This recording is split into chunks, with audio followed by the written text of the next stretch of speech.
Alright, hey guys, so welcome back to my channel. Today I'm going to be doing a really big cleaning video. I need to just literally clean my life, so I'm starting at my closet and we're going to move into my bathroom and bedroom later. But I'm going to start in my closet. I'm just going through literally all of my clothes, all of my bins over here filled with stuff, and just really going through. And if I have not worn something or if I have no attachment to it, it is time to get rid of it, donate it, sell it, whatever. I just feel like I have way too many things and I'm kind of ready for just a big overhaul and a big, huge clean out. So I'm going to start on this side of my room or my closet, and yeah, let's just get right into it. I'm just going to watch my shows, so roll the clips.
Alright guys, so that is it. My room is now officially all clean.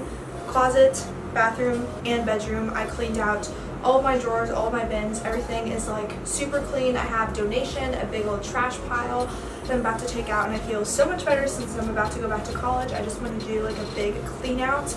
And then I have like a whole pile of stuff that I just posted on Poshmark, so I'll leave my Poshmark link down below if you guys want to buy anything from my closet. Please buy something. I don't want this stuff anymore. If I don't sell it by the end of the summer, I'm just going to donate it along with the rest of my stuff because I just don't need it anymore and no one's going to buy it. So I might as well not hold on to it. So yeah, that is it. Hopefully you guys enjoyed this video of me cleaning my room. If you want more videos like this, make sure to give this video a thumbs up and hit that subscribe button right down below. And I'll see you guys in the next video. Bye guys. So far away.